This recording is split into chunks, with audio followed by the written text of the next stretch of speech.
Hello, good morning. कसे आहात सर्व? मी शुभांगी स्वागत करते तुमचं आजच्या आपल्या एका नवीन ब्लॉगमध्ये. आणि आजचा ब्लॉग आहे खूप स्पेशल, कारण आम्ही निघालेलो आहोत माझ्या गावाला, म्हणजे माझ्या माहेरी, मी आणि मयूर. कारण आज आहे बैलपोळा. आमच्या गावाला भाद्रपद महिन्यातला बैलपोळा साजरा करतात आणि काही ठिकाणी श्रावण महिन्यातलाही बैलपोळा साजरा करतात. तर आमच्या गावचा बैलपोळा सण हा एकदम उत्साहात साजरा केला जातो. खूप जोरदार असं बैलपोळा साजरा केला जातो.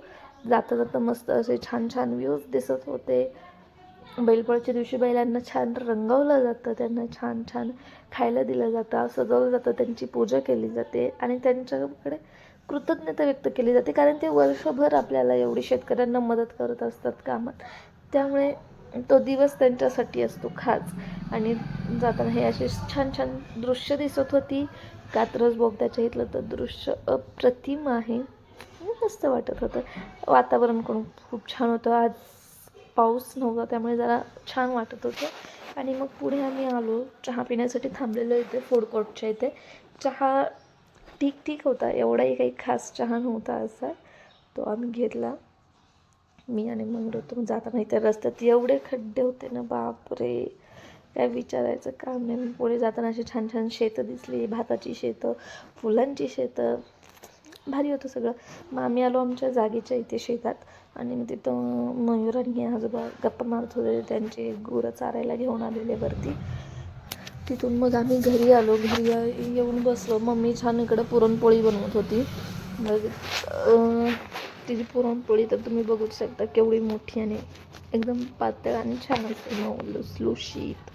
मग तिचं पुरणपोळी वगैरे बनवून झालं. मग आम्ही जेवण करायला नैवेद्य भरले, देवाला नैवेद्य वगैरे दाखवलं. मग आम्ही सर्वांनी जेवण केलं.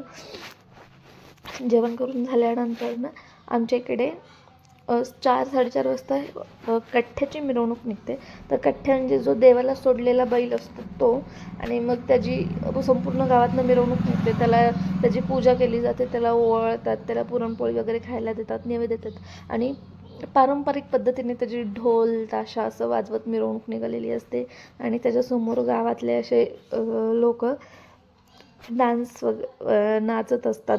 पारंपरिक पद्धतीचा तो त्यांचा नाच असतो. छान असतं एकूण सगळं ते वातावरण, एकदम पॉझिटिव्ह. एकमेकांवर गुलाल उधळतात, सगळं सगळं सगळं भारी असतं. आणि ते तुम्हाला पुढे बघायला भेटेलच. तर पूर्ण ब्लॉग बघत राहा. बैलपोळ्याचा ब्लॉग तुम्हाला नक्की आवडेल. आणि कसा तुम्हाला वाटला आहे ते तुम्ही नक्की कमेंट करा. आणि तुमच्याकडे कसा सेलिब्रेट केला जातो बैलपोळा हेही नक्की सांगा. आणि लाईक करा आणि शेअर करा. ब्लॉग पुढे कंटिन्यू करा. Stay tune guys.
भेटलेले.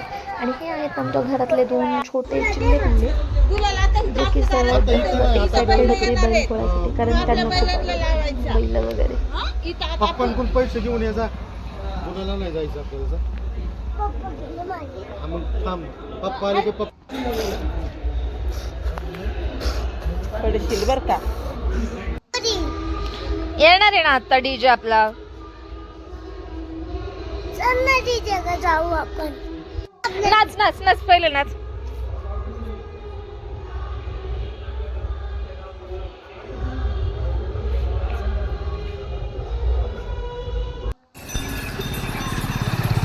आणि इथे छान छान असे त्यांचे बैल घेऊन चाललेले आहेत. इथे ह्या गुडीला पण बनवलेलं आहे.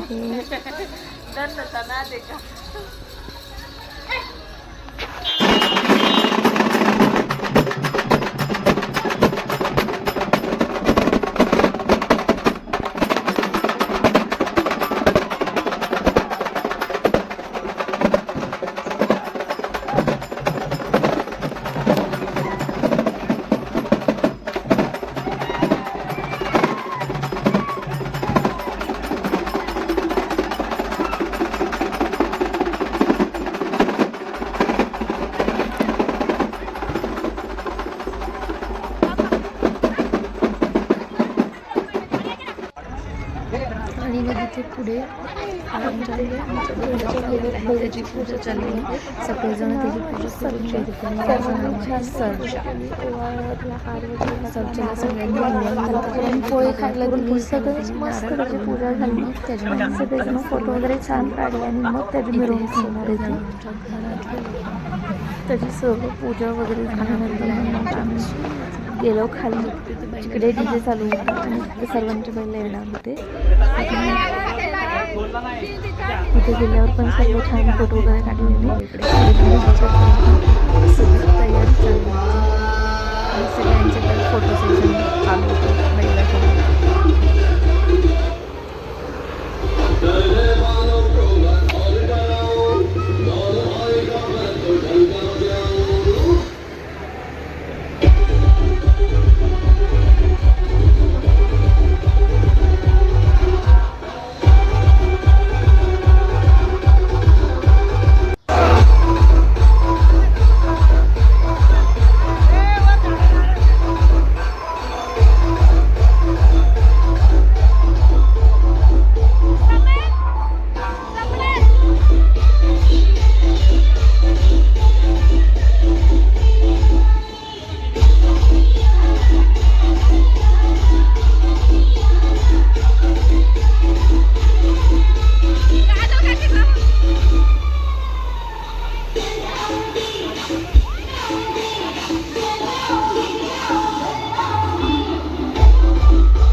दुरुस्त कर रही है, लेकिन सोनिया एक बात समझ,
कसा वाटला आजचा ब्लॉग नक्की सांगा. लाईक करा, शेअर करा, सबस्क्राईब करा. थँक्यू. कमेंट पण करा.